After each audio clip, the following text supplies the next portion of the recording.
ત્રણ નળી 90% બ્લોક હતી અને એક નળી 100% બ્લોક હતી.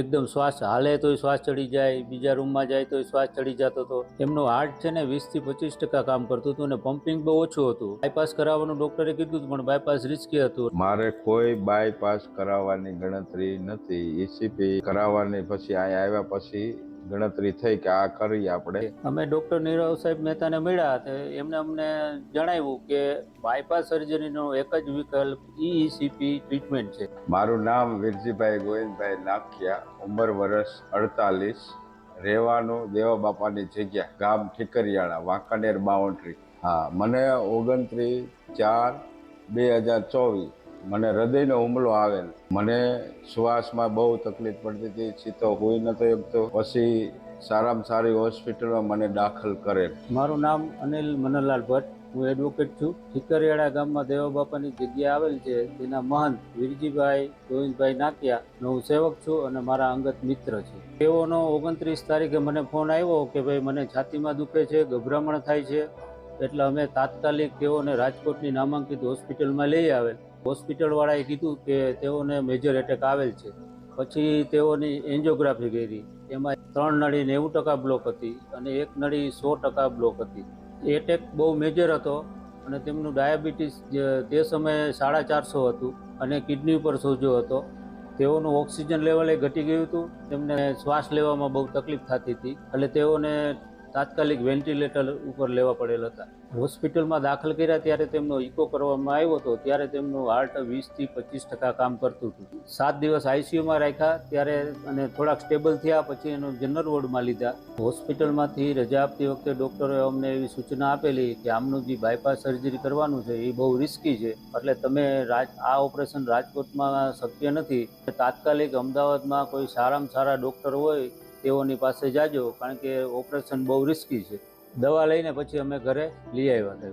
ઘરે ગયા પછી શ્વાસ ચડતો, હાલવામાં તકલીફ પડતી, નાવામાં તકલીફ પડતી હતી. હાલી નતા શકતા, સીતા હોઈ નતા શકતો, તરત શ્વાસ ચડતો હતો, બેઠું થઈ જવું પડતું. પછી જમાતું નહીં.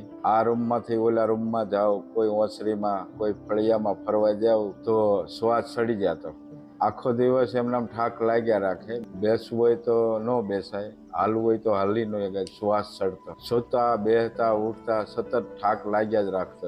રજા આપ્યા પછી ઘરે લઈ આવ્યા પછી એમની દવા તો ચાલુ હતી, પણ છતાં પણ તેમને છે ને થાક બહુ લાગતો હતો. જમી નહોતા શકતા, સૂઈ નહોતા શકતા.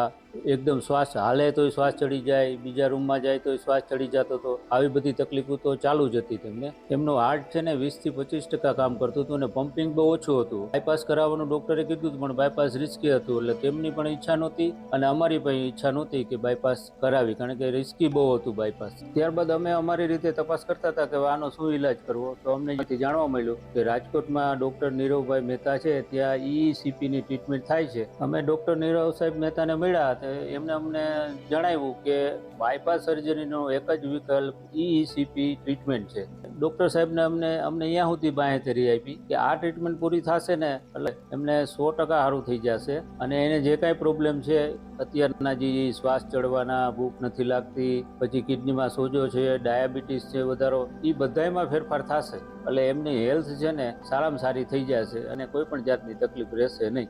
અને સાહેબની સૂચના મુજબ અમે ઈસીપી ટ્રીટમેન્ટ શરૂ કરી. મારે કોઈ બાયપાસ કરાવવાની ગણતરી નથી. ઈસીપી કરાવવાની પછી અહીંયા આવ્યા પછી ગણતરી થઈ કે આ કરી આપણે. પછી એ કર્યા પછી 2 દિવસે હું બેસવા માંડ્યો તો, ઊંઘ આવવા માંડી હતી. 4થા દિવસે જમવા માંડ્યો અને અત્યારે હાલ 36 દિવસની ટ્રીટમેન્ટ લીધા પછી હું 17 માળના દાદરા 16 મિનિટમાં ચડી જાઉં છું. કોઈ જાતનો શ્વાસ ચડતો નથી. આ રૂમમાંથી ઓલા રૂમમાં જાઉં તોય મને શ્વાસ ચડી જતો હતો.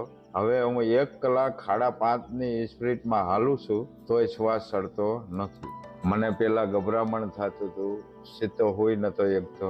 અત્યારે મને હવે એવું લાગે છે કે કોઈ હૃદયનો હુમલો મને આવ્યો જ ન હોય. પેલા તેઓ છે ને એક ધારા સૂઈ નહોતા શકતા, છતાં સૂવે ને તો 5 મિનિટમાં એને શ્વાસ ચડવા માંડતો. આ ટ્રીટમેન્ટ ચાલુ કર્યા પછી તેઓ એક ધારા રાતે નીંદર કરી શકે છે અને કોઈ પણ જાતનો શ્વાસ ચડતો નથી. કોઈ પણ જાતનો થાક લાગતો નથી, આરામથી બેસી શકે છે, સૂઈ શકે છે. તેમનું ડાયાબિટીસ છે એ એકદમ કંટ્રોલમાં આવી ગયું છે. એને કિડનીમાં જે તકલીફ હતી એ તકલીફે દૂર થઈ ગઈ છે. ડૉક્ટરના કહેવા પ્રમાણે બાયપાસ કરવાનું કીધું હતું, જે રિસ્કી હતું, પણ આ ટ્રીટમેન્ટ ચાલુ કર્યા પછી એમને કોઈ પણ જાતની તકલીફ નથી અને એનું રૂટીન જીવન સ્વસ્થ વ્યક્તિ જીવતો હોય ને એ રીતે આરામથી જીવે છે. મારા મિત્રએ ડૉક્ટર નીરવભાઈ મહેતાની ક્લિનિક પર ECPની જે ટ્રીટમેન્ટ લીધી એ અમારા અનુભવ પછી અમને એવું લાગે છે કે પણ કોઈને પણ જો બાયપાસ કીધું હોય ડૉક્ટરે અને રિસ્કી હોય, સ્ટેન્ડ મૂકી શકે તેમ ન હોય, તેઓએ એક વખત ડૉક્ટર નીરવ સાહેબ મહેતાને મળીને એનો અભિપ્રાય લઈને આમાં આ ટ્રીટમેન્ટ વિશે માહિતી મેળવવી જોઈએ. પછી જ આગળ કોઈ પણ નિર્ણય લ્યો તો એ હિતાવહ છે.